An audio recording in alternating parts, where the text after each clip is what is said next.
A silent beach at dawn once held the fate of empires. This was long before satellites, before reliable maps. There was a hidden network, ancient cargo routes. They moved more than just spices and silk. They connected the entire world quietly. These were the forgotten pathways, the silent arteries of trade. They carried the seeds of civilization between distant shores. Our modern, interconnected world was born from this, not from conquest, but from commerce. Myths of firebirds explained the origin of cinnamon. A single blue stone from Afghanistan ended up in an Egyptian king's tomb. What's the most surprising thing two ancient cultures could have shared?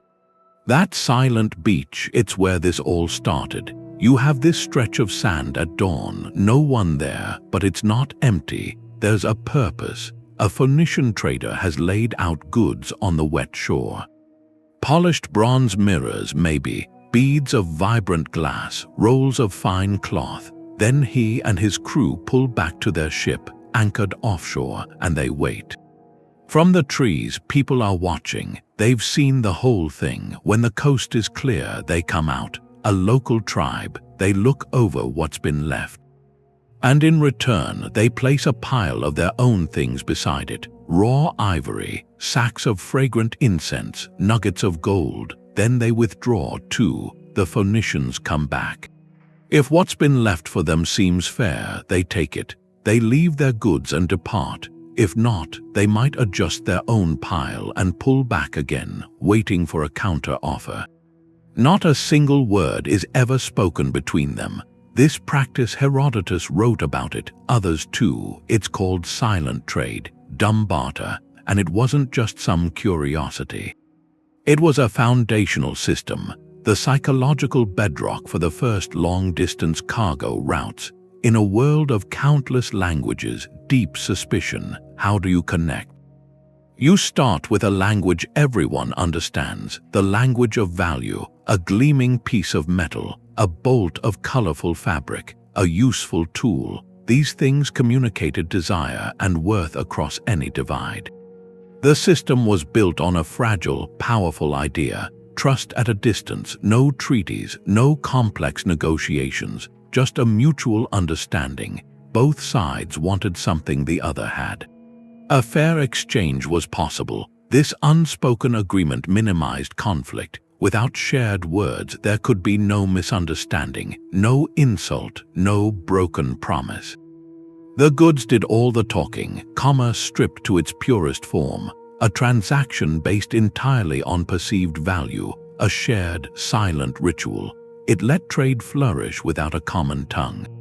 It created the first fragile threads between separate worlds. It proved economic desire could bridge impossible gaps, but these silent beaches were just the beginning. How did these wordless meetings lead to durable trade corridors, routes you could travel again and again? The answer isn't in maps or kings, it's in the pull of the cargo itself. The silent trade beach made a connection, but the cargo itself, that's what started the legends. A merchant arrives from a place you've never seen, a place that might as well be the moon. He has a spice with an impossible smell, a cloth that feels like woven cloud, a stone that holds the sun's warmth. How do you explain where these things come from? You invent a story. So the world's first long-distance cargo was wrapped in myth before the packaging ever came off. Cinnamon, for example. It was said to come from the nests of the phoenix, built high in mythical trees. That story explained everything: the exotic scent, the staggering price, the perilous journey. Who could harvest it except a magical bird? In reality, it came from Sri Lanka. Traded north through a chain of intermediaries, each one added to the tale and to the cost. The myth wasn't a lie, it was an origin story for the inexplicable. It added a layer of sacred value to a simple bark. Then there were the griffins, those lion-eagle hybrids. Greek writers placed them in the distant Scythian steppes, guarding hoards of gold. This creature likely came from the discovery of Protoceratops fossils in the Gobi Desert. Nomadic traders found these beaked skulls, found gold nuggets in the same remote valleys. They connected the dots into a single, terrifying guardian. The myth was a perfect warning, an explanation. It told you why the gold was so hard to get. It mapped danger onto the landscape. The most sacred cargo was frankincense and myrrh, said to flow from the land of Punt, a place so blessed it was almost paradise.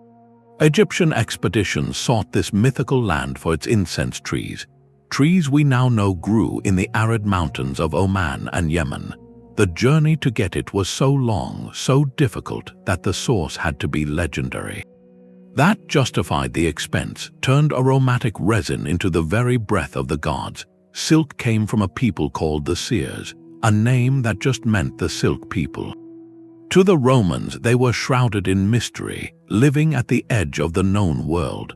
The process of silk making was a guarded secret for centuries. That amplified the mystique. The cloth seemed to appear as if by magic, so its origin felt otherworldly, and amber, that golden stone that holds a static charge, it was said to be the tears of the Hyperborean sun god, or the solidified rays of the northern sun. In truth, it traveled from the Baltic coast, down the great river routes of Europe, a journey of thousands of miles. Its warm glow, that strange electrical property, it demanded a divine explanation. Each story served multiple purposes. They were marketing, creating an aura of wonder that inflated value. They were mapping, using narrative to describe far-off, unimaginable lands, and they were mystique, protecting trade secrets by cloaking them in the supernatural.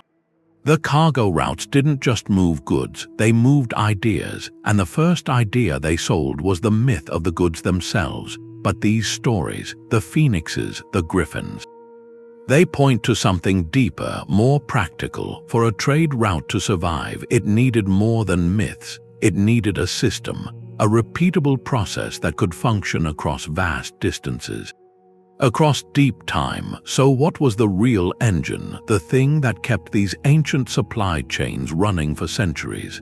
The amber myth was just the start. There was this whole golden web of trails running from the Baltic shores, cold and pine-scented, all the way down to the Mediterranean palaces in the sun.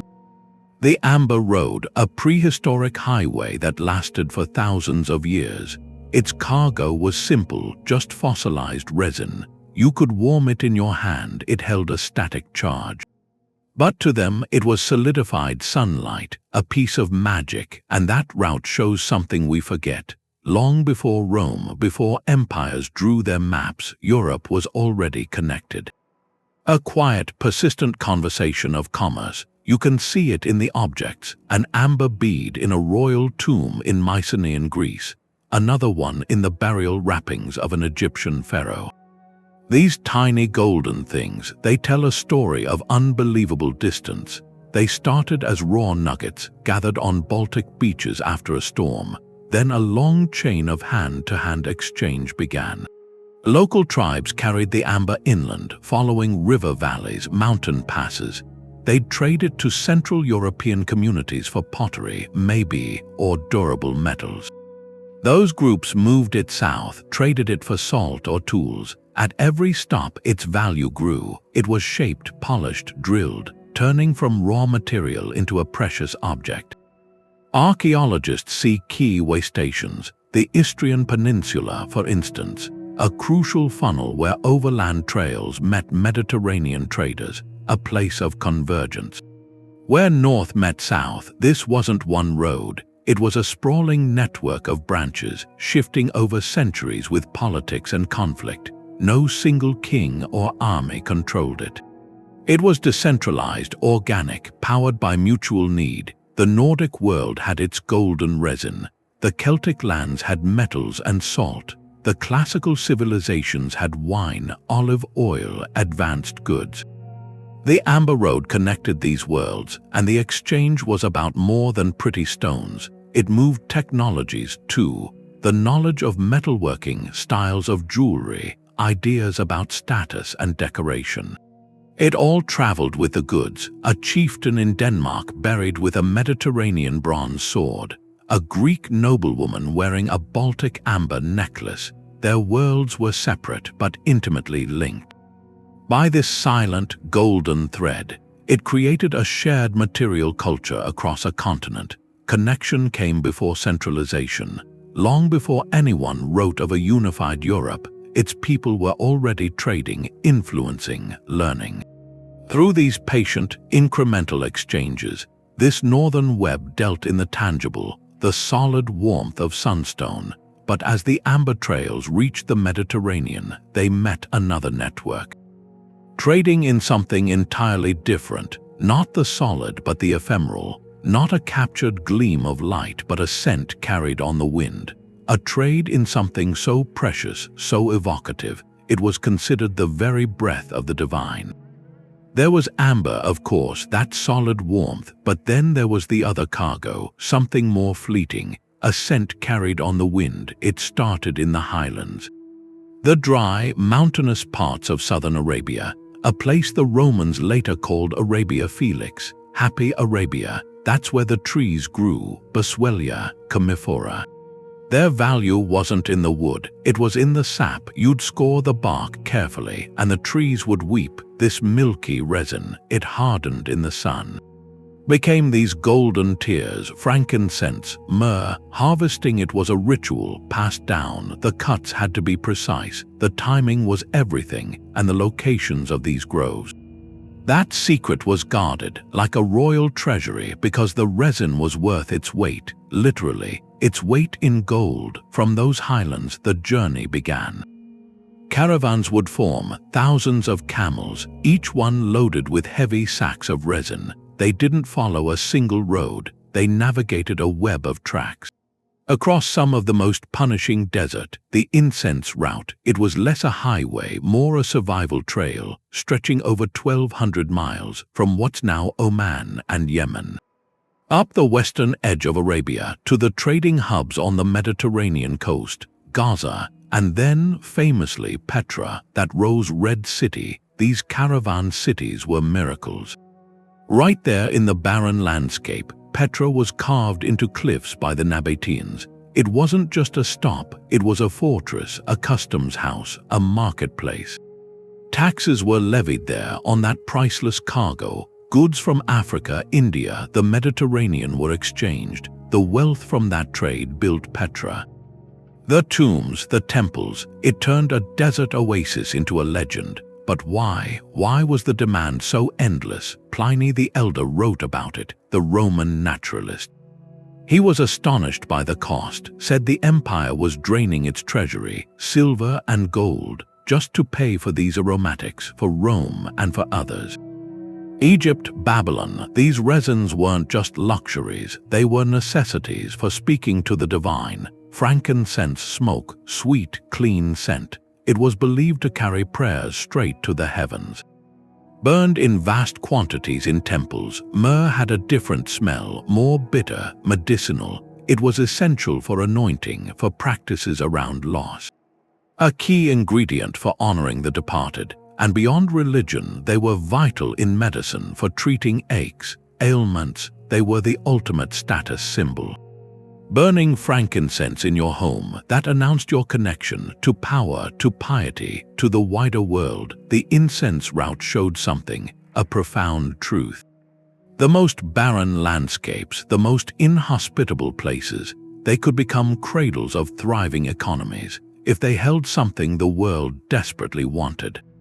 This trade was built on scarcity, on sacredness, and on sheer human will to cross impossible distances. And as that smoke spiraled upward, in temples from Rome to Jerusalem, another substance was moving on an even longer journey, more perilous, not across deserts but over the open sea. The incense was rising from desert temples. But there was another kind of vessel, moving across a different map, not land, the deep blue. The maritime Silk Road was weaving oceans together, long before the overland route was known.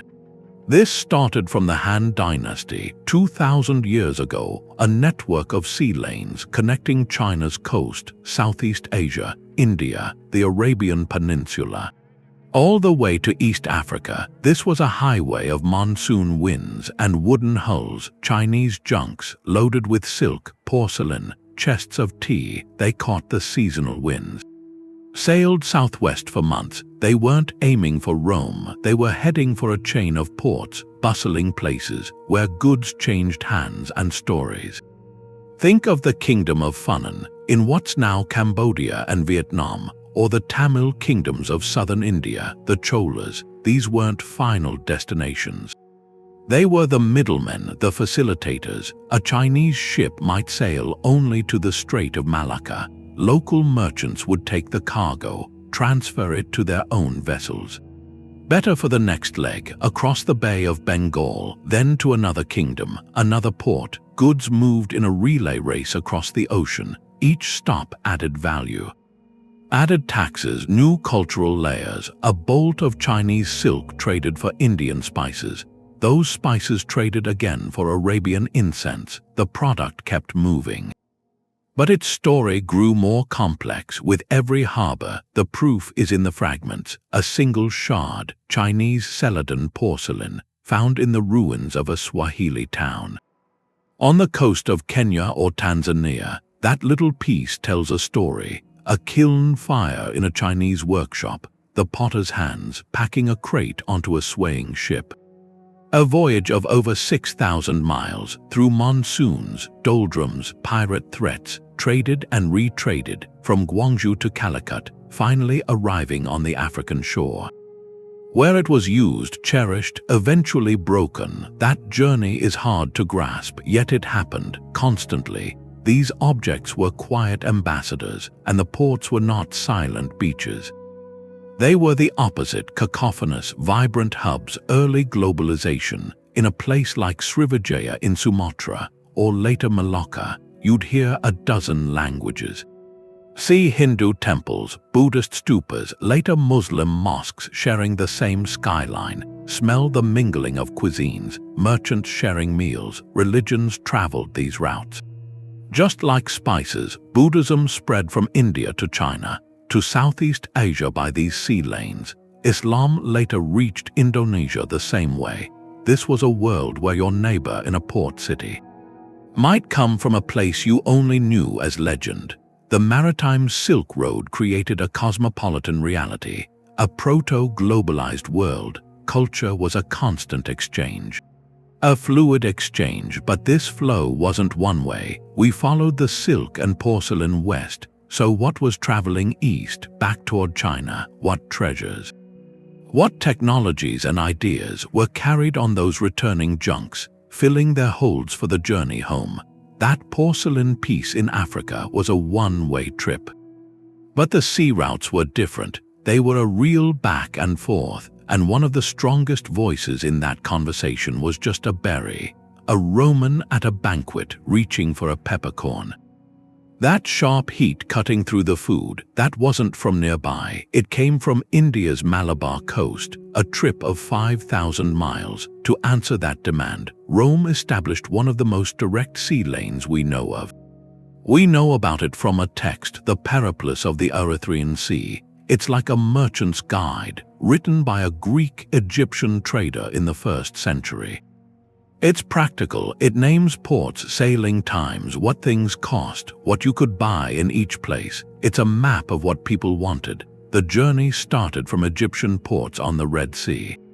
Places like Berenice, Roman ships were loaded with gold coin, glass, wine, and then they waited for the monsoon. They'd learned to use these winds from Arab and Indian sailors.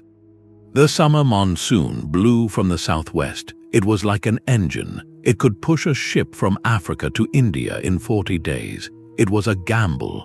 Catch that wind just right, and you had a straight shot across open water. Get it wrong, meet a storm, and you were gone. They were aiming for ports like Muziris on India's coast. Old Tamil poems talk about it, where a cool river met the warm sea. Where ships came in with gold and left full of pepper. The amount was incredible. Roman gold and silver coins poured into South India. We've found hordes of them there. Proof of that wealth moving east, and what came back, ships returning to Egypt, riding so low with pepper they measured it by the shipload. It went into warehouses near Alexandria before heading to Rome. Then there's Pliny the Elder, the economist of the story. He saw the numbers and raised a concern. He calculated that India, China, Arabia, they were draining 100 million sesterces from Rome every year. For pepper, for pearls, cotton, silk, an imperial trade deficit. He thought Rome was making itself poor for luxuries, but it wasn't just an exchange of goods. Those same ships carrying pepper west started carrying ideas east. Buddhism was growing in India. It traveled these sea roads. We find early Buddhist art in Alexandria. Ideas about monastic life might have reached the Christian hermits in Egypt. The pepper route was a channel for philosophy, too, for thought. It shows something basic. The chase for a taste, for a sensation, could push an empire to connect the world. It set up a direct line between Rome and India, a dialogue paid for in gold and spiced with pepper. And while this southern web was thriving on ocean winds, another old route was being cut, through the highest mountain passes on earth, carrying something else precious. Pepper moved across the open sea, but on land, a different highway was already ancient, the Eurasian steppe, an ocean of grass from China all the way to Europe. For the settled empires, it was a terrifying void, a place of mystery, a place of menace, but for the people who lived there, it was home, and it was the fastest route across the world. The horsemen of the steppe, the Scythians, the Xiongnu, later the Mongols, they're remembered for one thing: conquest, raids from the plain, but that's only half of it. They were also the world's most essential merchants, and the most unlikely. Their whole culture was built on mobility. They lived in the saddle. Their wealth was in herds. And that gave them an advantage. They could move fast. They didn't need permanent roads because the whole grassland was their road. They controlled the mountain passes, the river fords, the grazing lands any caravan would need. So if you were a Chinese official and you had silk to send west, you didn't send your own caravan into that unknown. You traded it to a Xiongnu chieftain at the frontier. He and his people would take it. They might trade it west to another nomadic confederation, who would trade it to a Parthian merchant at the edge of Persia. And so on. It was a relay race, like the sea routes, but on horseback. The goods moved in a long, slow ripple across the continent. That's how Chinese silk reached the Black Sea coast centuries before the Han Dynasty opened the Silk Road. Archaeologists find it in Scythian burial mounds, those great earthen kurgans on the Ukrainian plain, a Chinese silk cloth wrapped around a Scythian chieftain's sword. Two worlds connected, not by an emperor's decree, but by a horseman's deal, and it wasn't just goods, it was art. A whole visual language traveled the steppe. Scholars call it the animal style: intricate goldwork, belt buckles, sword hilts, horse trappings, decorated with stags, eagles, tigers locked in combat. You find nearly identical pieces thousands of miles apart, in Mongolia, in southern Siberia, in the Crimea. This art style didn't spread because an empire conquered. It spread because a chieftain traded for a gifted artisan, or because a tribe admired a neighbor's craftsmanship and asked for something similar. The steppe was a cultural transmission belt. These nomads weren't isolated. They were deeply connected to the settled world, but on their own terms. They traded horses, furs, slaves for the grain, textiles, luxuries of China and Persia. It was symbiotic, often tense. The Great Wall of China is a testament to that bond. It wasn't just a military barrier, it was a regulated trade gate. A place to manage the essential, dangerous exchange with the horse lords of the north. The steppe route shows us trade doesn't require stability, not in the way we think. It can thrive on fluidity, on networks of mutual need that operate outside any official map. The horseman was the trucker of the ancient world. the unpredictable, indispensable carrier who made the long-distance connection possible. And this system of fluid exchange stands in contrast to another model, one that developed in complete isolation across another ocean, where trade wasn't carried on the backs of horses but on the currents of a river, and was governed not by nomadic chieftains but by a power so total it shaped the very landscape of commerce. The steppe horsemen connected continents. But across the ocean, another world was building its own web. In the Americas, in those jungles and mountain valleys, trade routes had been flourishing for thousands of years. Entirely separate from the Silk Roads of Eurasia, this was a system built on a different kind of treasure, not gold, not silk, it was the deep green of jade. The shimmer of a quetzal feather, the bitter, sacred bean of the cacao tree, jade was more than a stone. For the Olmec, for the Maya, it was the essence of life. Of water, the living breath of the earth, and its source was a secret guarded for centuries. The only major deposit in all of Mesoamerica was in the Motagua River Valley in Guatemala. From that single, sacred source, raw jade was traded over hundreds of miles, north to the great city of Teotihuacan, near modern Mexico City, south into the lands of the Maya. Artisans turned it into ceremonial axes, intricate pendants, death masks for royalty. A jade bead in a tomb in faraway Honduras tells a story of political alliance, of spiritual belief, and of a supply chain that could span a jungle. Then there were the feathers, the resplendent quetzal, a bird that lives in the high cloud forests. Its tail feathers can grow over 2 feet long, a shimmering green that seems to hold the forest itself. These feathers couldn't be plucked from a captive bird. They had to be carefully harvested and the bird released. That made them incredibly rare. They became the ultimate symbol of divine authority, woven into the headdresses of kings and priests. Their trade connected the misty highlands with the lowland kingdoms, a flow of sacred beauty that reinforced a shared cosmology. Perhaps the most ingenious cargo was chocolate. The cacao bean, fermented and dried, it was the basis for a bitter, frothy drink for the elite, but it was also something far more practical. It became money. Archaeologists find that cacao beans were used as a standard currency across much of Mesoamerica. A rabbit might cost 10 beans, a slave 100. This meant trade could be conducted with a lightweight, durable unit of value. A merchant from the Gulf Coast could travel deep into the Maya highlands and know the worth of his goods. The bean facilitated commerce on a scale we're only beginning to understand, and for everyday life there was obsidian, this volcanic glass, sharper than surgical steel when fractured. It was the essential material for tools, for weapons, for ritual blades. Sources were localized, like the great deposits near Pachuca in central Mexico. From these geological hubs, obsidian was traded far and wide. The distribution patterns found by archaeologists map out ancient trade routes as clearly as any written record. The presence of Pachuca green obsidian at a Maya site hundreds of miles away is a signature, a clear signature of long-distance exchange. This trade in objects moved ideas.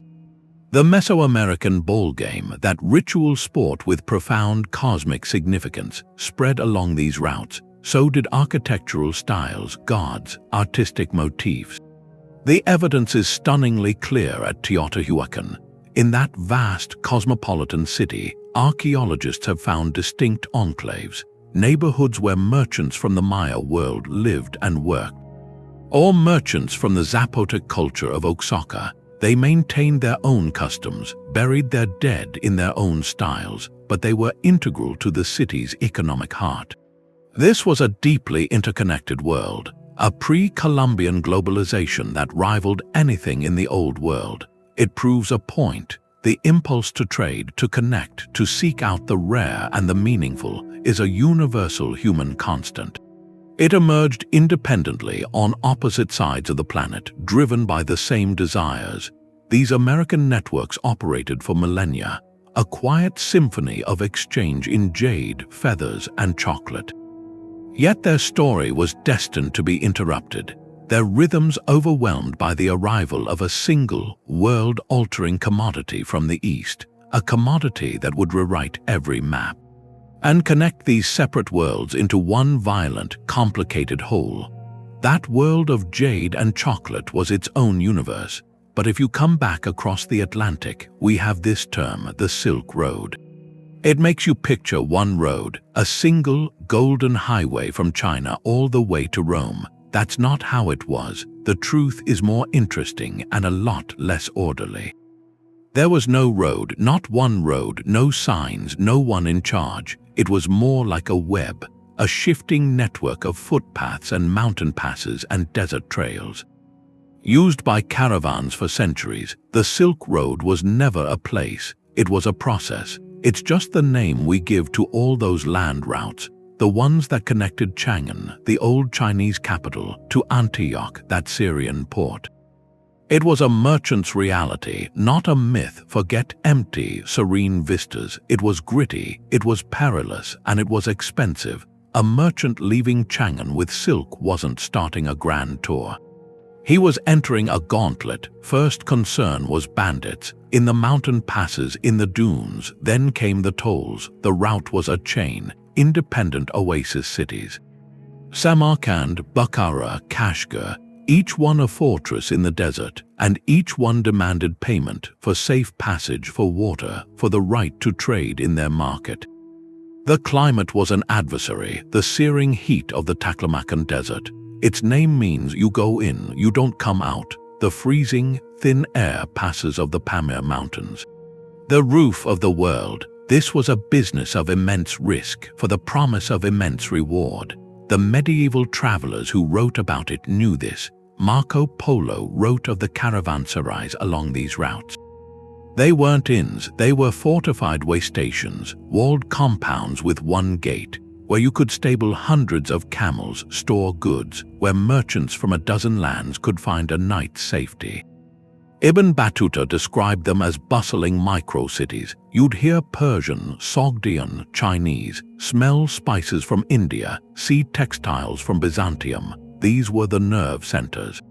Where deals were made, where news was exchanged, where cultures collided over a shared meal, and that collision is the real story. Silk was just the headline product, the glamorous luxury that gave the road its name, but the true cargo was diversity.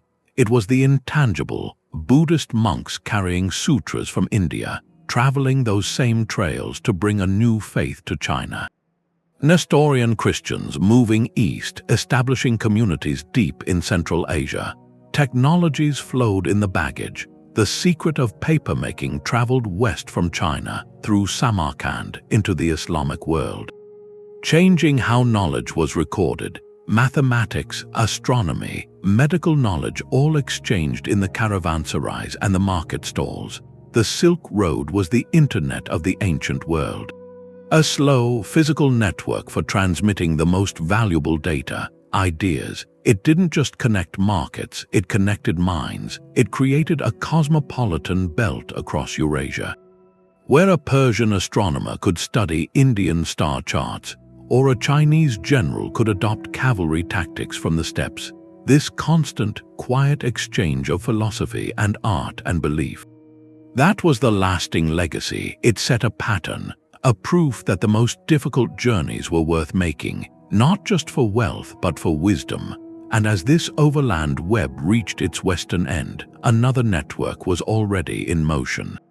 More fluid, ready to carry that same spirit of exchange onto the open sea. The Silk Road was a network of ideas, but it moved at the speed of a camel. And then there was this other system on the other side of the world that ran on a completely different rhythm. It ran on the rhythm of the wind itself. For the merchants in the Indian Ocean, time wasn't measured in miles. It was measured in seasons. Their whole calendar, their entire livelihood, depended on one predictable fact. For half the year, the monsoon winds blew steadily from the southwest, and for the other half they reversed, blowing just as reliably from the northeast. This wasn't a hazard, it was an engine. It created this vast seasonal marketplace synchronized with the planet's own breath. A ship could leave the coast of East Africa on the southwest monsoon, ride it straight across to India, conduct its trade, and then wait. It would wait for the winds to shift, and when they did, that same ship could catch the northeast monsoon for a direct journey home. The ocean became a predictable highway. It had a built-in schedule. This allowed for planning on a scale you couldn't manage on land. Merchants didn't just ship goods, they shipped their lives for the season. They knew if they left Zanzibar in April, they'd reach the Malabar coast of India by June. They would sell their ivory, their gold, their mangrove wood. They would buy cotton, spices, gemstones, and then, months later, they would catch the return winds. This predictability created a unique kind of trade hub. Not just ports but seasonal metropolises, a place like Cambay in Gujarat or the Empire of Srivijaya based in Sumatra. For months at a time, these places swelled with a global population. You'd see the sleek dhows from Arabia and East Africa, built to ride the monsoon swells. You'd see the towering, multi-masted junks from China carrying porcelain and silk. And you'd see everything in between: Tamil merchants from South India, Javanese sailors, Persian traders. They all converged, knowing their window was defined by the sky. This created something deeper than temporary markets. It created permanent diaspora communities. A Tamil merchant guild might establish a full trading colony on the South China Sea. They would build a temple, maintain their customs, marry locally, yet keep their commercial links to home for generations. Arab and Jewish merchant families did the same, building networks of trust and credit that spanned thousands of miles. Your business partner might be a cousin you saw only once a year when the winds brought his ship back to port. This was a cosmopolitanism built on cycles, not on conquest. In these monsoon ports, a shared commercial law often mattered more than any single ruler's decree. Disputes were settled by merchant councils. A code of conduct emerged for harbor fees, for salvage rights, for fair dealing across cultures. It had to. The system was too valuable, too delicate to be disrupted by conflict. The efficiency was staggering, and it lasted for well over a millennium, from the time of the Roman Empire straight through to the dawn of the European voyages.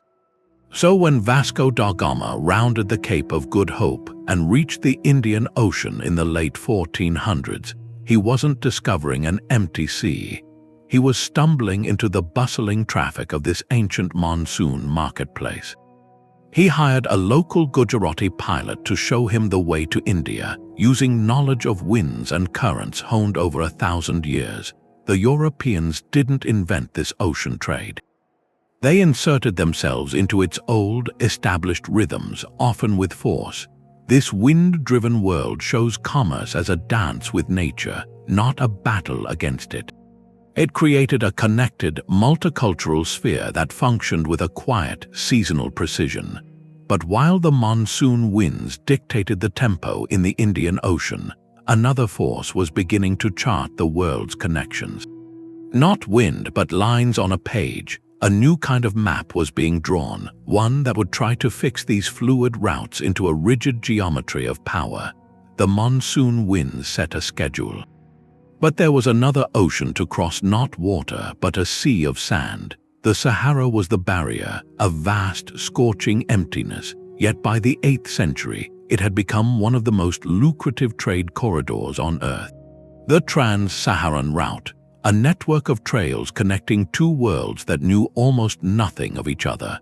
The Mediterranean coast with its cities, and the sub-Saharan kingdoms, sitting on a wealth so immense it was legendary.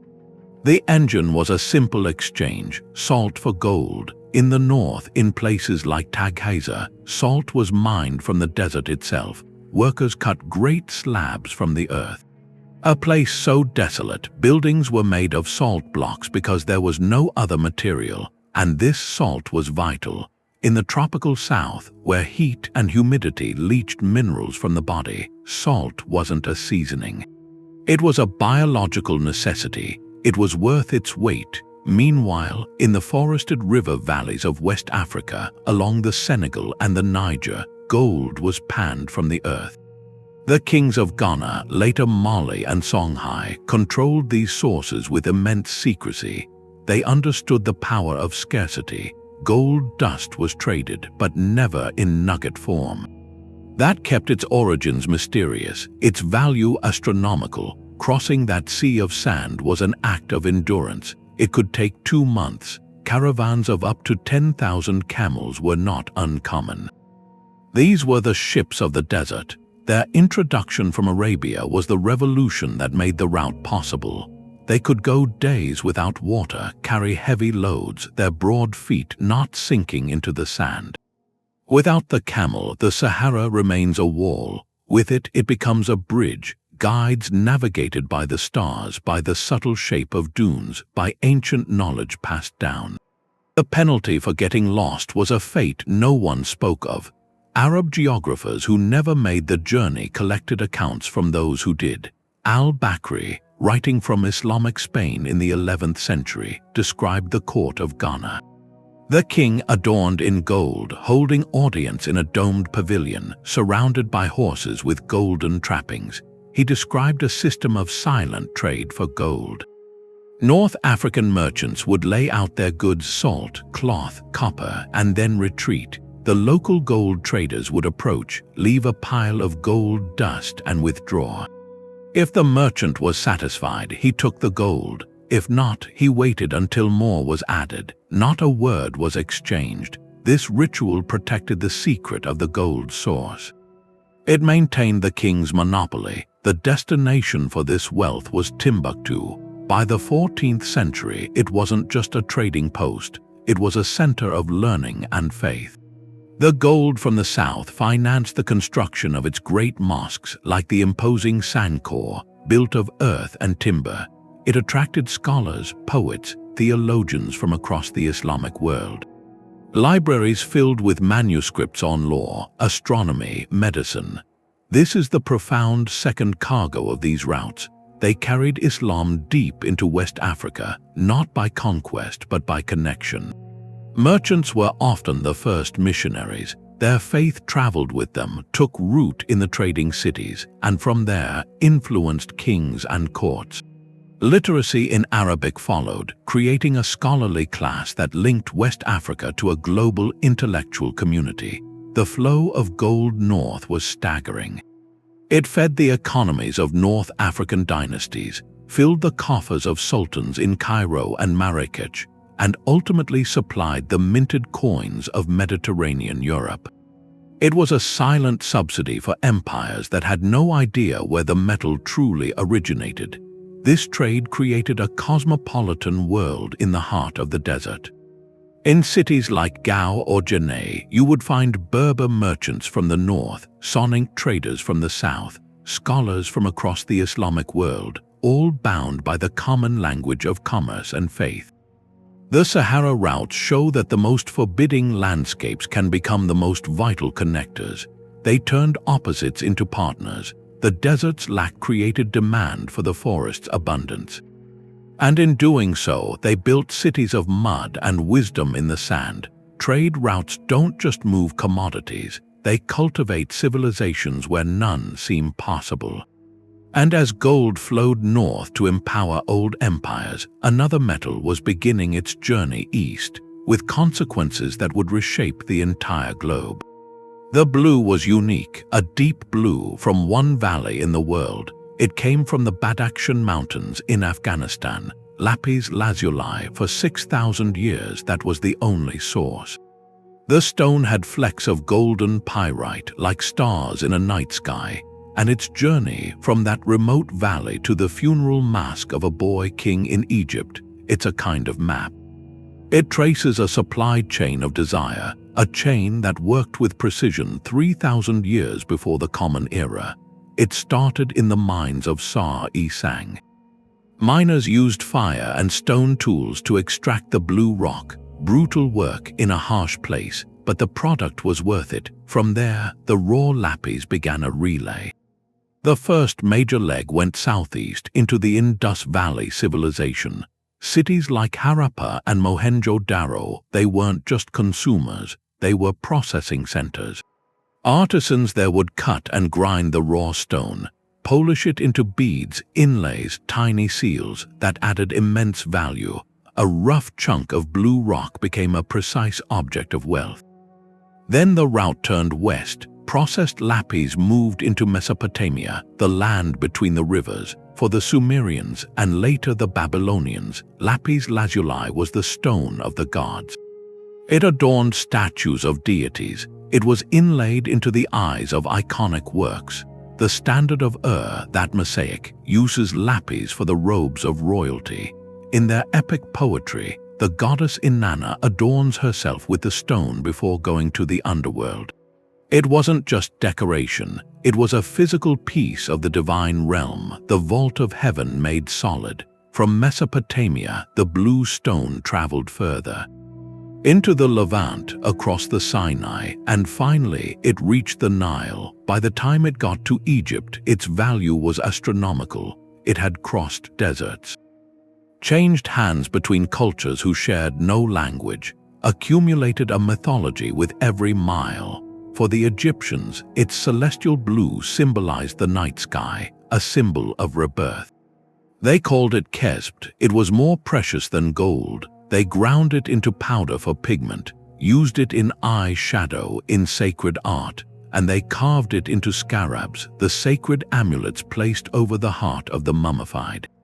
The proof is in the Cairo Museum. Tutankhamun's golden funeral mask, the stripes of his headdress, the outline of his eyes, they're inlaid with this Afghan lapis. A teenage pharaoh, buried around 1324 BCE, protected for eternity by a stone that began its journey over 1,000 miles away, centuries before he was born. The logistics are breathtaking. It means for generations, through wars and droughts and the rise and fall of kingdoms, the demand for this specific blue never ceased. The supply chain never fully broke, but the map doesn't end in Egypt. Shards of this story are found in other places. In the shaft graves of Mycenaean kings in Greece, from around 1600 BCE, archaeologists found lavish grave goods. Among them, beads and ornaments of lapis lazuli, so the network had a branch stretching across the Aegean. A Greek warlord was buried with a piece of the Afghan mountains, likely from trade with Anatolia or the Levant. It speaks to a prestige economy that spanned continents. If you were powerful, you possessed the faraway and the rare. Your status was measured by the length of your connections. The lapis lazuli trail is more than a trade route. It's a single, vivid thread.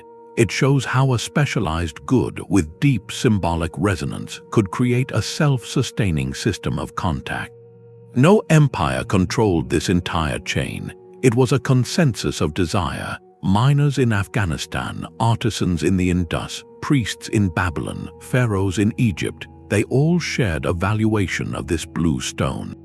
Their interconnected wants built a highway. This quiet commerce in a sacred stone did more than move material. It wove a shared aesthetic, a shared language of power and divinity across the ancient world. And as this network for luxury goods solidified, another exchange was taking place, more fundamental, not in stone or silk, but in the very seeds that fed civilizations. The blue stone was for gods and kings, but bronze was for everyone. It was the essential metal, the material that built the world, tools, weapons, art. And to make it, you needed a recipe no single place on Earth had. Bronze is an alloy, about 90% copper, 10% tin. Copper deposits, they were scattered, but you could find them. Tin was different. Tin was astonishingly rare. That fact, that geological fact, it created the first real strategic trade network in history. The Bronze Age world was held together by the search for tin. The quiet, relentless search for it. Think about a Mycenaean metalsmith around 1300 BCE. In his workshop, he has local copper, maybe from Cyprus, the island that gives us the word for the metal. But without tin, that copper is soft, malleable, good for ornaments maybe, but to make a sword that holds an edge, a plowshare for tough soil, a durable casting. He needs that 10%, that crucial 10%, and that tin, it came from somewhere he would never see. Maybe it was mined in the foggy hills of Cornwall. In southwestern Britain, mined there, smelted into ingots, then it began a journey across the English Channel, traded down the rivers of Europe, eventually reaching the Mediterranean through middlemen. Or maybe it came from the east, from what's now Afghanistan, traveling west through Mesopotamia. Each route was a chain of specialized knowledge and trust. The Minoans of Crete, they were early masters of this. Their sleek ships became the freighters of the eastern Mediterranean. They set up trading posts, colonies, to secure metal. They traded pottery, olive oil, textiles for raw copper from Cyprus, and crucially for tin, from wherever they could find it. After the Minoans declined, the Mycenaean Greeks took over these routes. Their palace economies kept records, linear B tablets, inventories of bronze ingots. The demand was so systematic, it created an international standard. Archaeologists find copper ingots shaped like stretched ox hides, a form that made them easy to carry on ships, from Cyprus to Sardinia to the Levant. They were the shipping containers of the Bronze Age. Then came the Phoenicians. They perfected the system. From city-states like Tyre and Sidon, they didn't just trade. They went to the source. Legend and archaeology say they sailed far, beyond the Pillars of Hercules, all the way to Cornwall to secure tin directly. They established a near monopoly on the westward supply, became the indispensable middlemen between the metal-rich Atlantic fringe and the civilizations of the inland sea. This network was the unseen backbone of civilization. It made the armies of the Hittites and Egyptians possible. It allowed for the tools that fed growing cities. It was a pragmatic trade, industrial, far from the glamour of silk or lapis, but it was vital, utterly vital, and that's what makes its end so telling. Around 1200 BC, this interconnected world shattered. The late Bronze Age collapsed, the Hittite Empire fell, New Kingdom Egypt weakened, Mycenaean palaces were destroyed. The reasons are complex: climate, migrations, rebellions, but a leading theory points to the cargo routes. If the systems distributing tin and copper broke down, the recipe for bronze became impossible. Armies could not be rearmed, tools could not be replaced, the material foundation of society crumbled. The collapse wasn't an event, it was a process of unraveling. As piracy increased, as trade routes became insecure, the flow of tin, that rare, critical ingredient, it dried up. Palace economies that depended on bronze, they foundered. It was a catastrophic demonstration of interdependence. These quiet highways for copper and tin, they had been so foundational that their disruption could topple kingdoms. Their story is a lesson in fragility. The most essential connections are often the ones you notice only when they're gone. And from the ashes of that bronze world, a new metal would eventually arise, demanding its own, even more transformative networks. That bronze collapse left everything in pieces, and in that world, before any instruments, how did people find their way? The sea had no tracks, the land no names. The answer was in the stories painted on the stars. For ancient travelers, mythology was the navigation system. Look at the Mediterranean sky. To a Greek sailor, it wasn't just lights. It was a storybook, the constellation Argo Navis, that was Jason's ship set in the heavens as a guide. Seeing those stars rise was like spotting a familiar sail. It oriented you. It told a story of a heroic journey, and that made your own journey feel possible. Part of a tradition, the Babylonians went further. Their Apin tablets, their astronomical almanacs, they list stars and constellations, but they also give instructions. Which stars are visible in which month, what that signals for the season. It was a calendar, a farmer's manual written in the language of the gods. This narrative mapping was even more profound for the Polynesian voyagers. They crossed thousands of miles of open Pacific, the greatest navigational feat. Their key was the story of Maui, the demigod who used his fishhook to pull the islands from the sea. The constellation Scorpio they saw as Maui's fishhook, Te Mataua Maui. That constellation didn't just point a direction, it anchored their entire identity to the voyage. A reminder of creation, a promise that land could be drawn from the ocean. Their star compasses were memorized sequences, rising points, setting points.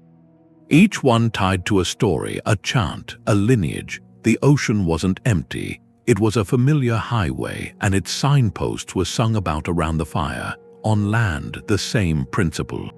Landmarks weren't just rocks or springs, they were events. A mountain peak might be where a hero fought a giant, a narrow pass where a god lost something.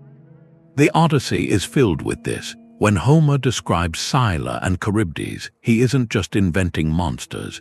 He's codifying the real hazards of the Strait of Messina, the whirlpools, the rocks, into a cautionary tale. To hear that story was to get a pilot's warning. Here the water churns, here the cliffs are treacherous. The myth packaged survival information in a story. These stories turned a void into a storyscape. A desert caravan guide looking at a rock formation wouldn't just see a shape, he'd see the petrified army from the old king's tale. Which meant fresh water was 2 days east. The landscape became a mnemonic device, a physical storyboard. This narrative map was passed down orally, from pilot to apprentice, father to son. In songs and epic poems, it was dynamic, adaptable, resilient. Mythology was the ancient GPS. It didn't give you coordinates, it gave you context. It emboldened traders to venture further because they carried the map in their minds, woven into their culture. The stars were not cold points of light. They were ancestors, gods, heroes lighting the way. The journey became a pilgrimage through a living story, making the unknown knowable. The distant close, and as these stories guided physical journeys, they began to enable another kind of voyage. A meeting not just of goods, but of entire systems of belief. Where gods themselves traveled long journeys alongside the merchants. These journeys full of stories, they needed an endpoint, somewhere specific, a neutral place. Where a caravan coming from the east would meet a ship arriving from the west, and neither side would be holding a weapon. Those were the Entrepôts, the first real global hubs. You could think of them as routers for an ancient network. They didn't make the goods, they managed the connections, so a caravan reaches Kashgar, way out in the high deserts. It's a crossroads. From the east, Chinese silk and lacquerware. From the south, Indian spices and gems. From the west, Persian glass and fabrics from the Mediterranean. And the people in charge, whether local kings or later, Mongol officials, their main goal was to keep the exchange moving and to take their share. They offered secure storage, the caravanserais for rest, a standard system for weights and measures. They collected a tax, a toll for safe passage and for using what they provided, and in return they enforced a kind of commercial peace. Inside the trading quarter of Kashgar, where you came from wasn't as important as your credit. A merchant from Samarkand, a Sogdian, could arrange a deal between a Tibetan horse trader and a Uyghur silk merchant, using hand signals, interpreters they trusted, and silver ingots. The city turned into a tapestry of beliefs, Buddhist stupas, Zoroastrian fire temples, and later, Nestorian churches and Muslim minarets all under the same sky. This wasn't a conflict, it was a practical arrangement. Different merchant groups needed their own places to worship, their own butchers, their own rules for settling arguments. So they lived in their own quarters, the Arab quarter, the Chinese quarter, the Persian quarter. That separation, it wasn't segregation like we think of it now. It was about building a little piece of home, a trustworthy environment, in a land that was deeply foreign. You could walk out of your quarter into this bustling, multilingual market that felt like the center of everything, and then at night, retreat back to the sounds and smells you knew.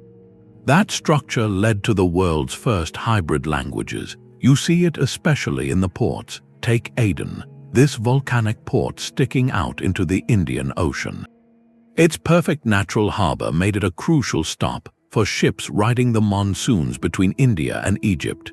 On those docks, a sailor from Zanzibar, speaking Bantu, had to talk to a Gujarati shipmaster and an Egyptian agent. They didn't learn each other's full languages. They built a basic functional speech, a pidgin, a mix of Arabic, Persian, Swahili, Malayalam, with a simple grammar just for trade. How much for pepper, good quality, load here? That was the birth of a commercial lingua franca. The same process happened in the great hub of the Mediterranean, Alexandria. Founded by Alexander to be a bridge, it became the ultimate warehouse city. Its famous lighthouse guided in grain ships from the Black Sea, ships carrying ivory from East Africa, spice carriers from Arabia. In its huge warehouses, goods were sorted, repacked, transferred. The great library there, it wasn't just for scholars. It was a tool for this global exchange. Geographers compiled maps from sailors' records. Botanists catalogued plants from India. The city itself was a fusion. Its population was split into official districts. Greeks, Egyptians, Jews, but down in the markets and the harborside taverns, those lines got blurry. A hybrid Greco-Egyptian culture appeared. So did a cuisine, mixing local ingredients with imported spices. The idea of the cosmopolitan citizen, the cosmopolites, was something philosophers debated while walking its streets. Further east, there was Malacca. On the Strait of Malacca, it controlled that narrow passage between the Indian Ocean and the South China Sea. Every ship had to go past. The Sultanate didn't just tax them. It made itself essential. It provided good docks, fair courts, a reputation for safety. Huge Chinese Ming treasure ships docked right next to Arab dhows, Gujarati baglas, Javanese junks. The city's legal code, the Undang Malacca, had specific rules for the sea and for commerce to settle disputes between foreign merchants.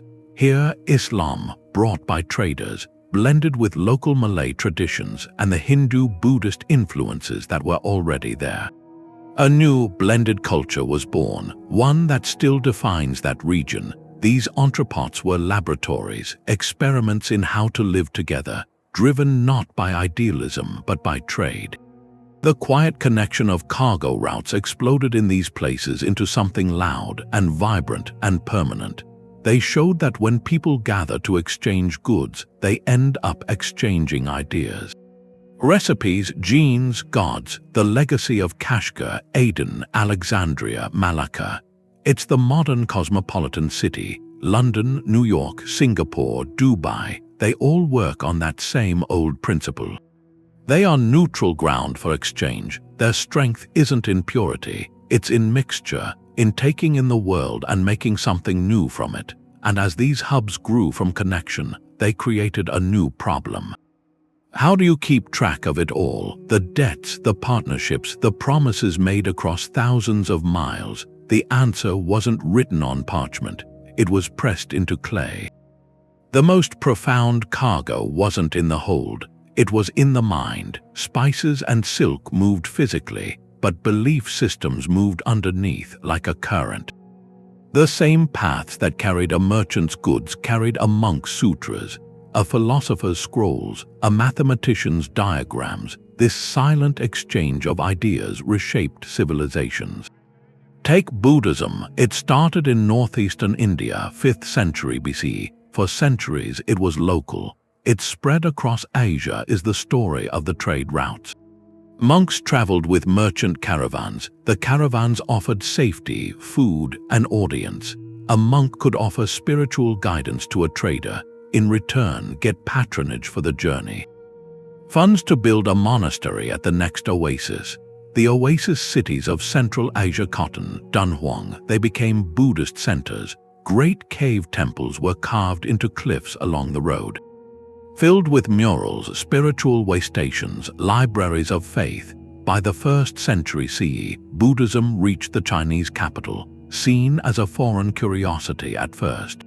But translation work, often funded by merchant guilds, let it take root.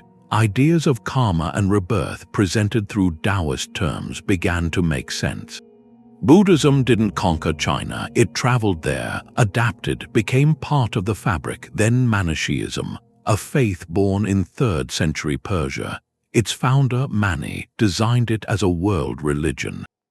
He said the previous prophets Zoroaster, Buddha, Jesus, each brought truth to one land. His revelation was for all nations, and it spread along those cargo routes.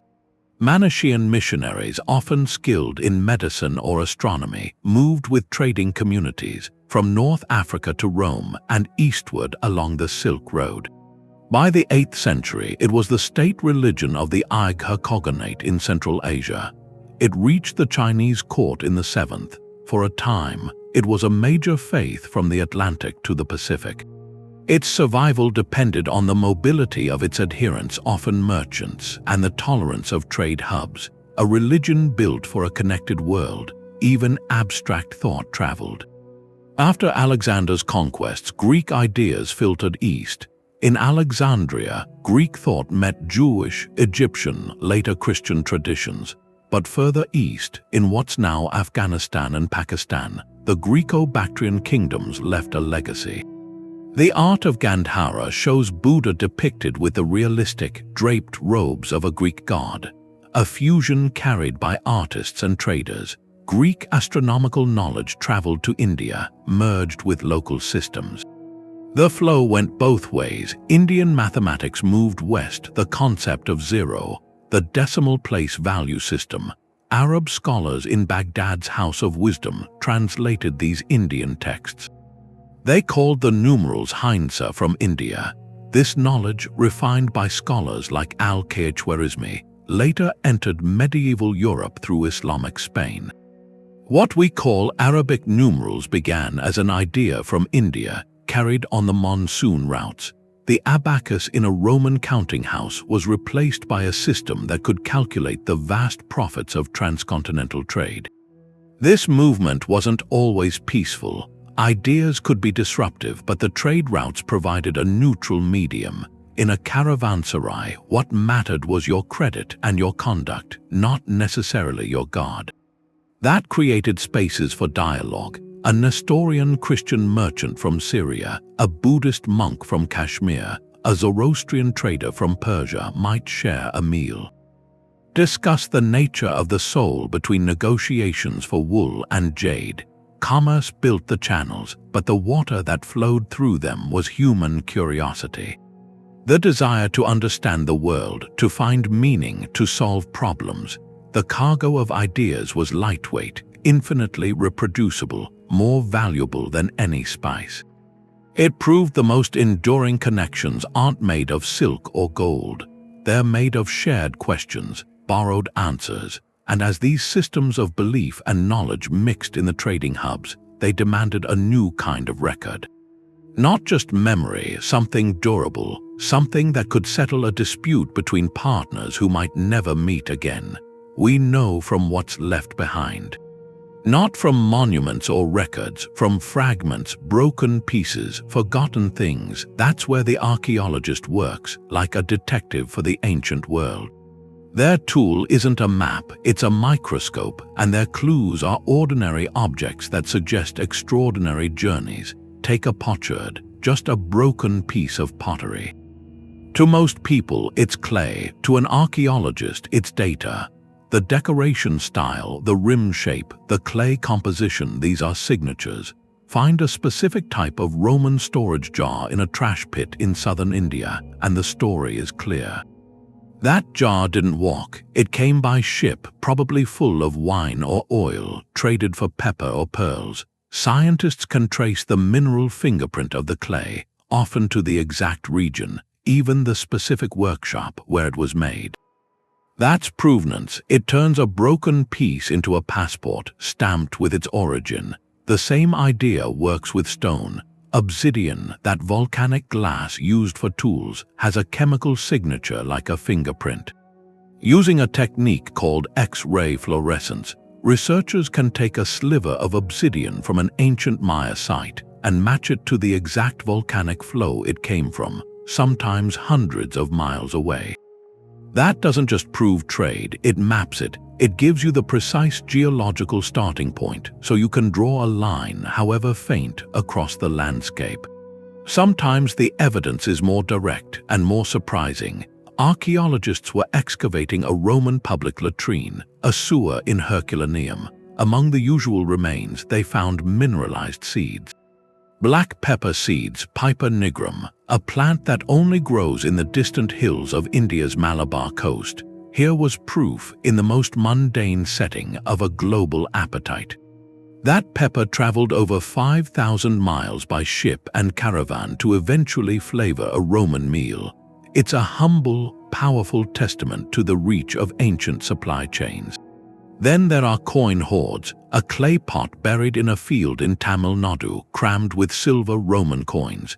These denarii, minted with faces like Augustus and Tiberius, weren't used as currency in India. Their value was in the silver. They were bullion to be melted down for recoining or local jewelry. These buried treasures are frozen moments, economic panic, or personal safekeeping. They mark the end points of that monetary flow historians talked about, the river of Roman silver flowing east for spices and silks. But maybe the most vivid time capsules are the shipwrecks. Resting on the seafloor, they're moments of disaster preserved in detail. The Uluburun shipwreck off Turkey from the late Bronze Age around 1300 BC. When archaeologists excavated it, they found a floating palace of trade. The cargo held 10 tons of copper ingots from Cyprus, tin ingots likely from Afghanistan, jars of terebinth resin, ebony logs from Africa, ivory tusks, glass ingots in vibrant colors, amber from the Baltic, and personal items from a multinational crew: Mycenaean Greek swords, Cypriot pottery, Babylonian seals, Egyptian scarabs. This single ship was a microcosm of the entire Eastern Mediterranean trade network. Its sinking was a tragedy, but for us, it's an unparalleled snapshot. A ledger of commerce turned to stone. Each method: pottery analysis, chemical sourcing, plant remains, coins, maritime archaeology, is a thread. Alone, it tells a small story. A jar from here, a coin from there. But when researchers weave them together, these threads form a tapestry. They turn scattered, silent artifacts into a narrative of connection. They let us map the invisible, to trace the ghostly outlines of those ancient highways with a precision that would astonish the merchants who walked them. This forensic work does more than confirm history. It builds it from the ground up, from the fragments. And as we map these physical connections, there's a deeper question. What was the real engine for this whole system? Not the ships or the camels, the invisible force that made a trader in Rome trust a promise made by a partner in India. Cargo moving quietly was what drove economic complexity forward. We've followed the goods and the ideas, but the real change happened in the ledgers. These old networks built the scaffolding of our modern economy, piece by piece, out of necessity. It started with the most basic question in commerce: how do you trust someone you'll never see again? The answer was a contract. In Mesopotamia, as trade grew, merchants needed guarantees. Clay tablets from record agreements for shipments of copper and tin. They name the people involved, the goods, the delivery date, and what happens if it fails. This wasn't just a note, it was a legally binding instrument recognized across different city-states. The idea of a contract, enforceable by an authority above the two traders, lowered the risk. It made investing in a long journey possible. You weren't just trusting a person, you were trusting the system. Along with contract came credit. A merchant in Babylon might finance a caravan to Anatolia, but he couldn't wait 2 years for the profit to come back. So they developed letters of credit. a promise to pay written on a tablet that could be transferred or cashed in another city that freed up capital. It let trade happen in multiple directions at once, not just in slow, barter-style loops. The Assyrian trading colonies in Anatolia from the 19th century BCE operated on sophisticated credit systems with standardized interest rates and loan terms. They were running a kind of banking network 2,000 years before the Medici. To make any of this work, you needed a common language of value. That's where standardization came in. Imagine the chaos if every port used a different weight for a shekel of silver. Trade would stall in constant arguing, so authorities, often temple priests or kings, started certifying weights and measures. In the Indus Valley, archaeologists find remarkably uniform cube-shaped stone weights. Across huge distances, they're consistent. That meant a merchant from Mohenjo-Daro could trade with someone in Lothal and know a transaction was fair. The state's role became guaranteeing this fairness, which gave it a reason to exist and grow stronger. Controlling the scales meant controlling the taxes on trade, a powerful incentive for early states to form. This led to one of the most lasting economic principles, though they didn't have a name for it then: comparative advantage. Regions didn't try to produce everything.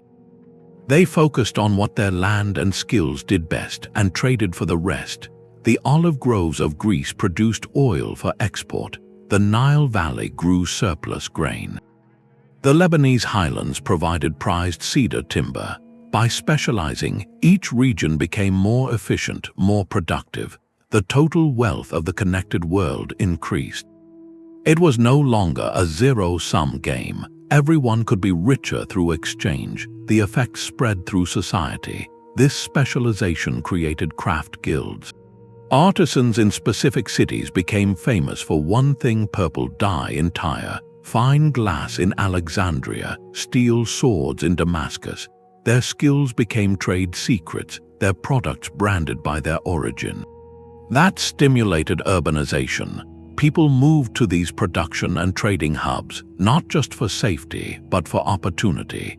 Cities grew into engines of economic activity, pulling in resources from their hinterlands and sending finished goods out along the routes. But this interconnected wealth had a volatile side. The flow of precious metals could shake empires. When the Roman Republic conquered the silver mines of Spain in the 2nd century BCE, it flooded its economy with new coinage.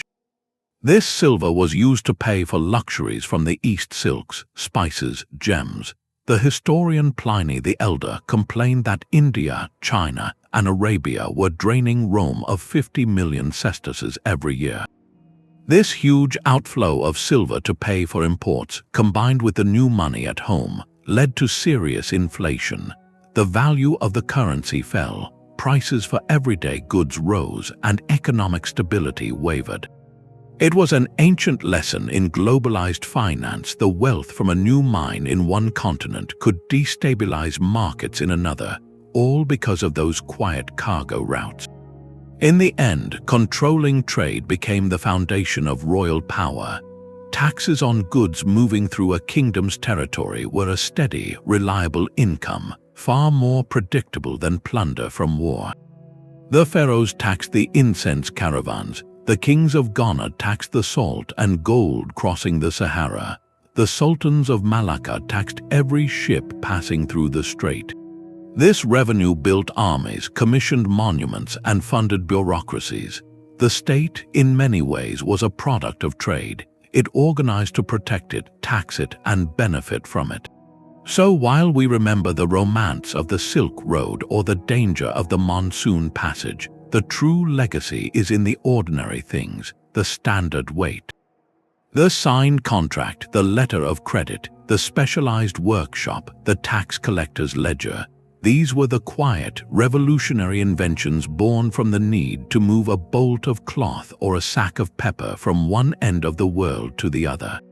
They turned chance encounters into a system, and that system, built on trust and mutual benefit, quietly built the world we live in today. The standard weight and the tax ledger built an economic world.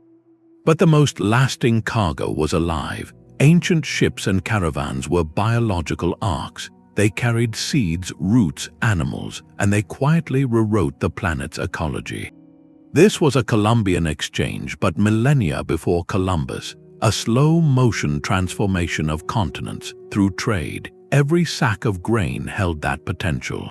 Every basket of fruit to reshape a landscape, to redefine what was on a civilization's dinner plate. Take the chicken. Its wild ancestor was the red jungle fowl.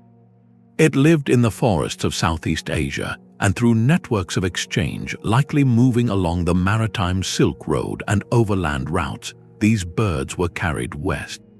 They weren't just food on the hoof, they were a new source: protein, eggs, feathers, religious symbolism. By the first millennium BC, chickens had reached the Middle East. Phoenician traders likely introduced them across the Mediterranean, and by Roman times they were a staple, a farmyard animal across Europe. That journey from Asian jungles to European barnyards is a story written in bone fragments. Archaeologists find them tracing a path of deliberate introduction and adaptation. Plants traveled even further. The peach, it originated in China. Sweet, fuzzy skin, cultivated there for thousands of years, but Persian merchants trading along the Silk Road, they encountered this fruit. They brought it back to their orchards. The Romans later called it the Persian apple, Malum persicum, a name that stuck in many languages. From Persia, it spread throughout the Roman Empire and into Europe. Each move required someone to transport saplings or pits, to nurture a foreign plant in new soil. This wasn't just trade, it was a form of horticultural diplomacy. A sharing of abundance. The movement went both ways. Wheat and barley, the founding crops of Middle Eastern agriculture, they traveled east to China. South to India, grapes from the Caucasus spread to make wine in lands that had never known the vine. Rice was domesticated in the Yangtze River Valley. It journeyed west to transform the diets of South Asia and later the Middle East. Imagine a Roman merchant tasting rice for the first time in an Indian port, or a Chinese farmer experimenting with wheat in a northern field. These exchanges created the foundational crops of entire regions, blending food traditions into what we'd recognize as a global cuisine. But the holds of ships and the packs of camels carried unintended passengers. The black rat, a skilled climber and stowaway, it spread from India through the Middle East and into Europe. Aboard grain ships along trade routes, where it went, it impacted local wildlife, food stores. Less visible were the microbial travelers. The most devastating disease exchanges came later. But these early networks allowed for the slow movement of pathogens, shaping population health in ways we're still studying. The spread of leprosy in antiquity, for example. It's closely mapped to these ancient routes of human contact, this silent exchange of flora and fauna. Some scholars call it the ancient Columbian exchange. A process of global gardening and unintended consequences unfolding over centuries. It made the world biologically familiar. A farmer in Gaul and a farmer in the Ganges Delta might grow different varieties, but they both understood the cycles of wheat. A fruit seller in Damascus and one in Chang'an might both offer peaches, though their ancestors would have found the other's fruit utterly exotic. These living cargoes did more than fill stomachs. They altered landscapes. Introducing new crops changed farming patterns, which changed how water was used, how forests were cleared, how societies organized their labor. The chicken scratching in a European yard, the peach tree blooming in a Persian garden. They are testaments to these deep ecological connections. Our dinner plates are archaeological sites, layered with the history of these ancient journeys. The world was being woven together, not just by ideas and objects, but by roots and branches, by the very life that sustained it. And as these biological threads tightened, they created a fabric of knowledge, so vast and intricate that no single mind could hold it all. Those roots and branches that connected the world, they cast long shadows. These ancient cargo routes, they promised connection, but they weren't neutral. They were stages for hardship. The pursuit of wealth came at a terrible human cost. The same channels that carried silk and spices, they also carried people against their will. Across the Sahara, the Trans-Saharan trade was built on salt and gold, but a third commodity moved north: enslaved individuals captured in conflicts to the south, forced to march across the desert. A journey of immense suffering. In the Mediterranean, slavery was foundational. Phoenician traders, Greek traders, later Roman traders, they dealt in captives. Captives from wars and raids around that inland sea. These individuals powered households. They powered farms and mines. Their lives were a silent counterpoint to the luxury goods their labor sometimes supported. The system was so embedded it shaped the logistics. Ports like Delos became infamous as massive slave markets. On the open water, another shadow followed the merchant ships. Piracy, the ever-present risk, the tax paid for moving valuable cargo through unpatrolled space. In the Aegean, from the earliest Minoan trade, raiders in swift boats preyed on slower, laden vessels. The Philistines, the sea peoples in Egyptian records, they were described as maritime raiders, disrupting established trade. In Southeast Asia, the Straits of Malacca, the South China Sea, they were perfect ambush points. Local chieftains could control passage, demand tribute, or simply take everything. These weren't just random acts of theft, they were an alternative economy. One that flourished wherever naval power was too weak to police the sea lanes. The threat was universal. It shaped ship design. It shaped convoy practices. It even shaped early insurance, laying groundwork for maritime law. And where the profits were greatest, conflict was inevitable. Competition over control of these pathways sparked defining wars. The Punic Wars between Rome and Carthage at their core, a struggle for dominance over Western Mediterranean trade routes, access to Spanish silver, African grain. Carthage was a Phoenician colony, a commercial empire. Rome, seeing its own expansion limited, clashed with it. A century-long fight to the death. Further east, the oasis cities of the Silk Road were flashpoints. Control of Kashgar, control of Samarkand, that meant controlling the taxes on all east-west commerce. Empires from China to Persia fought over these hubs. Their armies marched down the same trails the caravans used. Trade didn't just connect cultures, it gave them something concrete to fight over, turning commercial arteries into geopolitical battlegrounds. This duality is essential. The same network that allowed the peaceful exchange of Buddhist sutras could also spread contagion, biological contagion, ideological conflict. A route that brought prosperity to a merchant family in Alexandria might begin with the capture of a person in Nubia. The system was amoral, a tool that amplified human genius and human cruelty. It carried enlightenment and exploitation in the same hold. Recognizing this shadow doesn't diminish the achievement. It completes the portrait. It shows the ancient globalized world was as complex and morally fraught as our own. A tapestry woven with threads of gold and sorrow, and within that complexity, a new kind of traveler emerged, one whose journey wasn't for goods but purely for the connection itself. The empires on each end, they wrote the history, but the story, it happened in between. It was in the hands of the middlemen, the ones we forget. These were the cultures that built the bridges.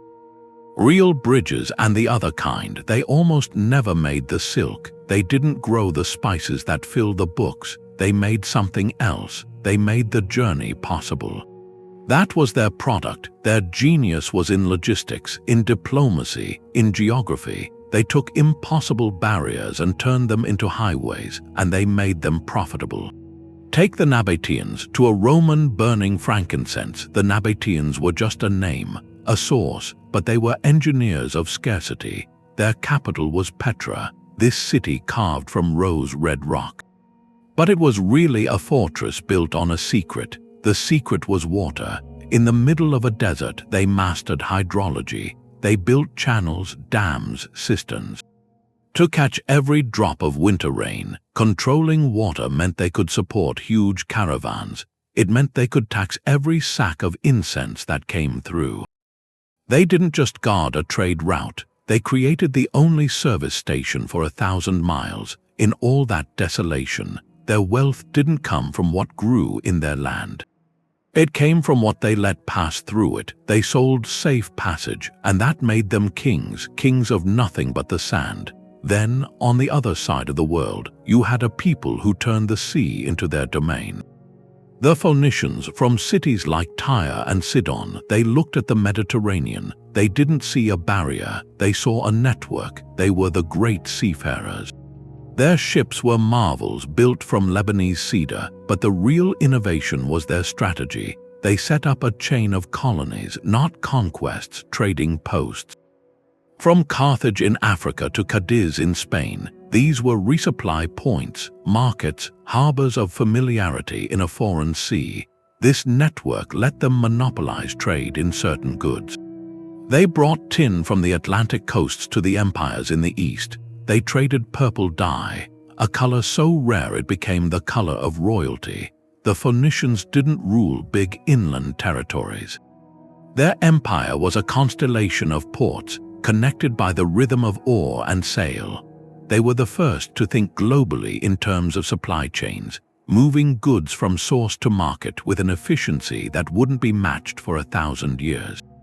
Back on land in Central Asia, the Kushan Empire held the crossroads. This was around the 1st and 2nd centuries. They controlled the heart of the Silk Road. From Afghanistan into northern India, this was the chaotic junction where Chinese, Indian, and Persian worlds met. The Kushans didn't just control it. They stabilized it. They provided security for caravans coming through the mountain passes. They minted coins that blended Greek, Persian, Indian imagery. A visual language of commerce that worked across cultures, and they fostered religious tolerance. In their cities, a Zoroastrian fire temple could stand near a Buddhist stupa. Near a Greek temple, this wasn't just coexistence, it was commercial policy. A merchant from anywhere could find a place to worship, a community to trust. By making the crossroads safe for goods and for gods, they turned a geographic choke point into an incubator. The Buddha statues from Gandhara, with their Hellenistic style, they're a testament to that fusion. And in Southeast Asia, in the humid straits, a different model emerged, the thalassocracy, a realm of the sea, Srivijaya, based in Sumatra. They dominated the Strait of Malacca for centuries. They didn't have a big army. Their power was naval, economic. The strait is a natural funnel. Every ship between the Indian Ocean and the South China Sea had to pass through. The kings of Srivijaya understood, controlling that pinch point was more valuable than controlling the cargo. They built a fleet to police the waters.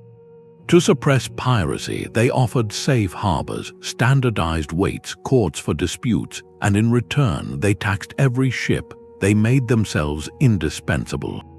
Their capital, Palembang, became a legendary trading hub, a mix of Malay, Chinese, Indian, Arab merchants. Srivijaya grew wealthy not by producing spices, but by guaranteeing their passage. Their legacy is that idea.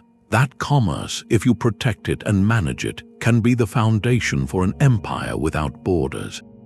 These intermediaries, the Nabateans, the Phoenicians, the Kushans, the Srivijayans, they shared an insight. The greatest value often isn't in the resource itself. It's in the ability to move it from where it's abundant to where it's desired. They were the routers of the ancient network, the quiet facilitators. Their names faded, but their systems shaped the flow of everything. They remind you that connection is an art, and sometimes the most powerful figures aren't at the destination. They're the ones who make the journey possible. The most valuable cargo was often invisible. It wasn't silk or spices, it was the knowledge of how to make things. The practical wisdom in the minds of artisans, the designs of tools. These trade routes were circuits of innovation. They transferred the blueprints for progress from one civilization to another. Take paper. In China, it was invented around the 2nd century. They used mulberry bark, hemp, old rags, a process far superior to papyrus or parchment. For centuries, it was a closely guarded secret, but secrets travel. The knowledge moved west, likely carried by Chinese prisoners captured in a battle with Arab forces in Central Asia. That was in the 8th century. These skilled papermakers were taken to Samarkand, and they set up workshops there. The Abbasid Caliphate in Baghdad saw the potential immediately. They established state-run paper mills. This wasn't just a new material. It was a revolution in communication. Paper was cheaper, more durable, easier to produce in volume than parchment. It fueled the Islamic Golden Age. It allowed for the mass copying of texts in the House of Wisdom. Philosophy, science, medicine, poetry, all could be disseminated faster and farther. From the Islamic world, the technique spread to Sicily and Spain, and from there into medieval Europe, where it would eventually meet another traveling technology. The printing press, the journey of paper, reshaped how humanity stored and shared knowledge. It turned trade routes into information superhighways. Then consider a simple loop of metal and leather. The stirrup, it seems humble, but its journey changed warfare. It likely originated with the nomadic peoples of the Asian steppes, a simple foot support that gave a rider phenomenal stability. With stirrups, a warrior could stand in the saddle, wield a heavier lance, deliver a more powerful blow. This technology spread westward with the Avars and other groups. By the 8th century, it was adopted by the Frankish cavalry in Europe. The result was the rise of the heavily armored knight, a new social and military order built, quite literally, on a piece of technology from the distant steppes. The stirrup didn't just travel. It transformed societies by redefining the mechanics of power on the battlefield. On the open sea, innovation was a matter of survival. The lateen sail, a triangular sail set at an angle, it was likely developed in the Indian Ocean or the Red Sea. Its genius was efficiency. It allowed a ship to sail much closer to the wind. To tack against it, this gave sailors incredible maneuverability. Arab and Persian traders adopted it, and it spread across the Mediterranean, where it revolutionized sailing for the Byzantines and later for European explorers. Combined with another traveling tool, the astrolabe, this intricate brass instrument perfected by Islamic astronomers, it allowed a navigator to calculate latitude by measuring the angle of the sun or a star above the horizon. It was a portable observatory, a way to take a fixed point in the moving sky and find your place on the vast, featureless ocean. Knowledge of the astrolabe traveled from Greece to the Islamic world, was refined there with advanced mathematics, and then moved into Europe through translation centers in Spain and Sicily. These two technologies, the lateen sail and the astrolabe, when combined, gave sailors the confidence to venture further. They turned the ocean from a barrier into a predictable highway. These transfers were rarely a simple gift. They were often the result of conflict, observation, or necessity. A technology developed for one purpose in one culture could be adapted for something entirely different in another. The windmill, for instance, it may have its origins in Persian grain mills. The idea traveled to Europe, where it was adapted to the wetter, windier climates of the North Sea coast. Becoming crucial for draining land and processing materials, each adaptation was a conversation across time and space, conducted not with words but with gears, sails, and pulleys. This flow of practical knowledge shows that trade routes did more than connect markets.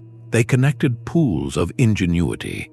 A solution to a problem in China could, centuries later, solve a different problem in France.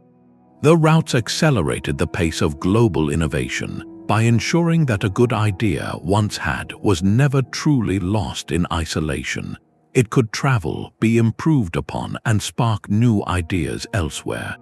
The real product of this ancient globalization was progress itself, carried silently alongside the bolts of cloth and sacks of grain.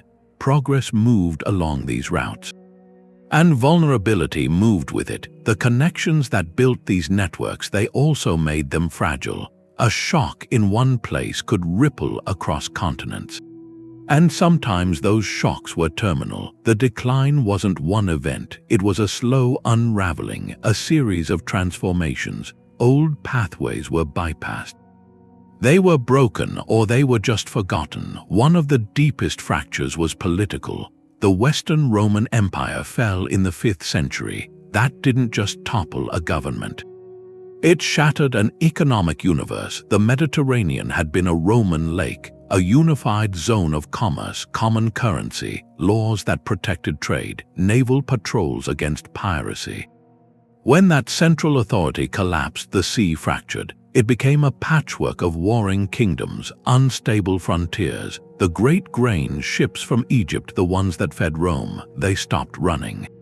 The safe overland routes across Gaul and Britain, they disintegrated. They became local trails plagued by banditry. Long-distance trade didn't vanish.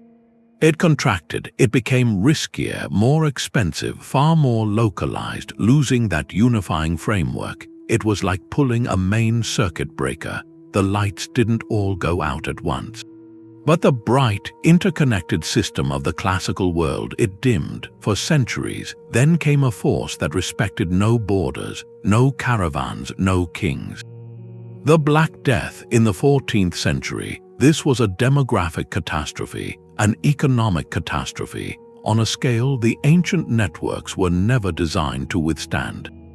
It was carried along those very trade routes, likely by fleas on rodents, in grain sacks. The plague swept from Asia into Europe, into the Middle East.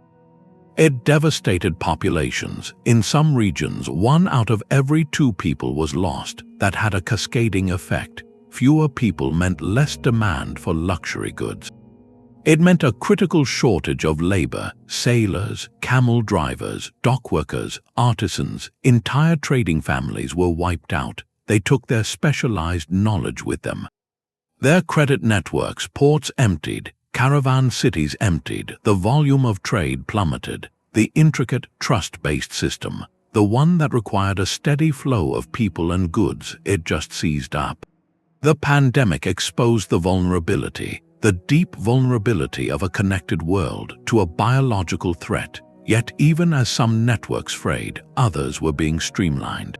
Forcibly by new powers, the rise of the Mongol Empire in the 13th century, it created a paradox. They were known for brutal conquest, but they also established the largest contiguous land empire in history. And from the ashes of war, they forged something new, the Pax Mongolica, the Mongol peace. For nearly a century, they enforced stability across the entire Silk Road. From China to the gates of Europe, they crushed bandits, standardized laws, protected merchant caravans with ruthless efficiency. For the first time, a single traveler like Marco Polo could journey from Venice to Beijing. On relatively safe roads, maintained roads with a system of way stations, that security boosted transcontinental trade dramatically, but it also centralized control. The independent oasis cities, the middlemen kingdoms, like the old Kushans, they lost their negotiating power. Trade became more direct, more efficient, but also more dependent on the will of a single, distant court. And when the Mongol Empire fragmented, that top-down security vanished. The routes were exposed again.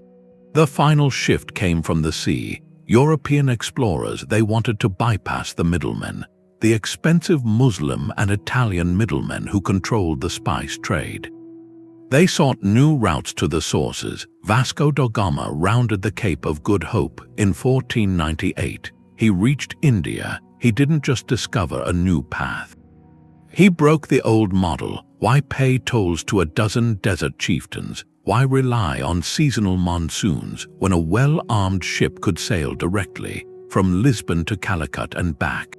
The age of cannon-armed carracks began. Galleons. These European powers established direct maritime links between continents. They created new oceanic highways. They set up fortified trading posts, not neutral entrepôts. They used naval supremacy to control the flow of goods. This remapped the world's commerce. The ancient land routes across Central Asia, the incense route through Arabia, the relay trade of the Sahara, they became secondary, then largely obsolete. The economic gravity of the world shifted from the heartlands to the coasts, so the ancient networks faded, not with a bang, through a combination, collapse. Catastrophe, consolidation, and finally circumvention. Their physical pathways were abandoned to the sand and the jungle, but their legacy wasn't dead. The exchanges they facilitated, the religions, the crops, the technologies, the artistic styles, those were already woven into the fabric of the societies they connected. They had created the first blueprint for a connected world, and that idea, once realized, it could never be fully forgotten. It just waited for a new age.